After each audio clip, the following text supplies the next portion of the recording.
New coronavirus surges, new single-day records in Alabama, Mississippi, Missouri, Nevada, and Texas. The governor there halting his state's reopening. Houston's largest hospital running out of ICU beds.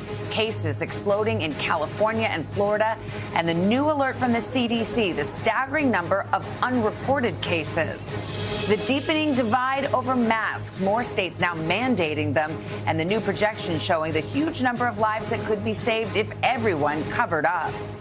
Calls for justice, millions petitioning for a new investigation into the death of Elijah McClain, the unarmed black man put in a chokehold by police in Colorado. And in North Carolina, 3 officers fired after their shocking comments were caught on camera. In the race for president, Joe Biden jumping ahead in 6 key battleground states, all won by President Trump in 2016. The alarming new unemployment numbers with that extra $600 a week in benefits set to run out. Will the government keep it going? Say love you after 100 days, the long-awaited sight in Paris. This is NBC Nightly News with Lester Holt. Good evening. I'm Savannah Guthrie in for Lester, and we begin tonight in the hot zone. Texas, Florida, California, the 3 most populous states in the nation under pressure tonight with coronavirus cases surging, hospitals filling. And the virus is making its march across the country. More than half the states in the U.S. now seeing cases go up, the map drenched in red. Tonight, the CDC is out with a stark new projection about the reality of how widespread the virus really is. We've got our team covering it all, and NBC's Joe Fryer leads us off. They're alarming scenes, busy hospitals and long lines for testing now striking the South and West as coronavirus spreads, breaking caseload records day after day. In some ways, it's almost like fighting a ghost because you just don't know what you're up against. Today, the CDC said cases in the U.S. may actually be 10 times higher than reported, with many not showing symptoms. 11 states have seen cases spike more than 100% in the past 2 weeks, including Texas, where today the governor paused reopening plans, and Florida, which again saw 5,000 cases in a single day. It's not something that just goes away. It's something that you got to understand, you got to live with. Disneyland is delaying its July 17th reopening indefinitely, awaiting California's guidelines for theme parks. We might feel like we're done with COVID-19, but COVID-19 isn't done with us.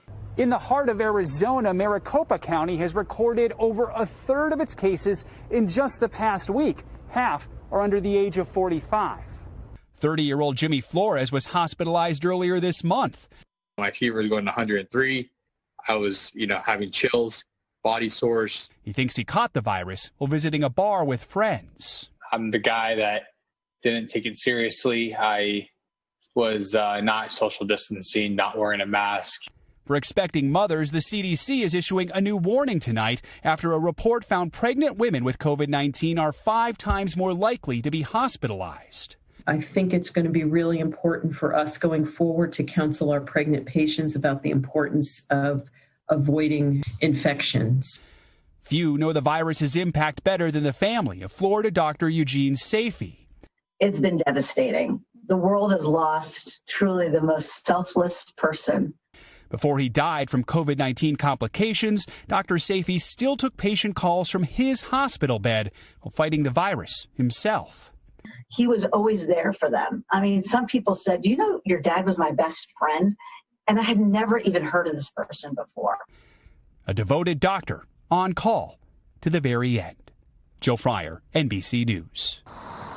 This is Sam Brock in Houston, where only a few months ago Ken Bridge was celebrating the opening of his restaurant.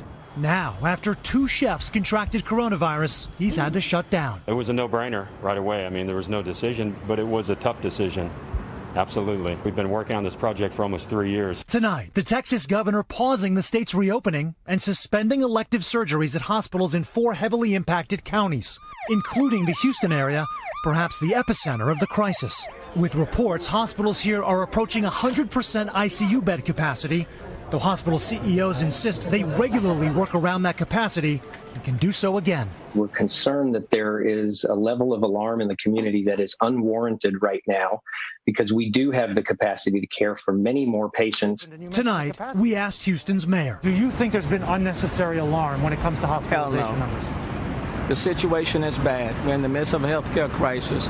Doctors are most concerned about the surge in cases among the young, most of whom won't get seriously ill, but can pass the virus on to those who could. Some of them are super spreaders because they're bringing that infection back into their house, back when they visit their grandparents, when they see their parents, when they meet with other individuals. Infection rates in Houston have risen sharply in recent days, as has the hefty toll of this outbreak. I think about my staff every day. We're all dependent on one another, so we stick together. It's like one tight family. ICU beds here are nearly full, but 70% of the people using them don't have COVID-19.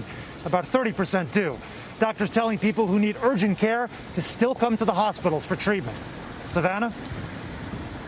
Sam, thank you. And these soaring numbers are the backdrop for a hot debate in this country over wearing masks. It's become a political issue for some, but as NBC's Tom Costello reports now, the science is clear.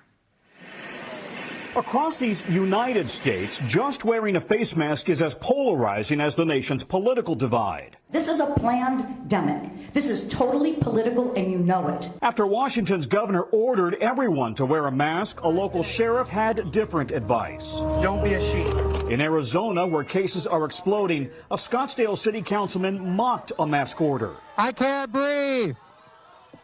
I can't breathe. Guy Phillips later apologized, saying he wasn't trying to echo the words of George Floyd. The national backlash comes despite hard data showing a mask can make a big difference. The University of Washington now projects the death toll will climb from 122,000 today to 180,000 by October.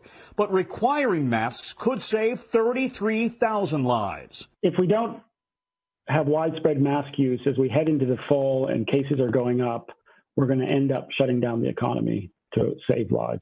So far, many of the states that have required masks have seen COVID cases drop, even as states that only recommend masks have seen them increase.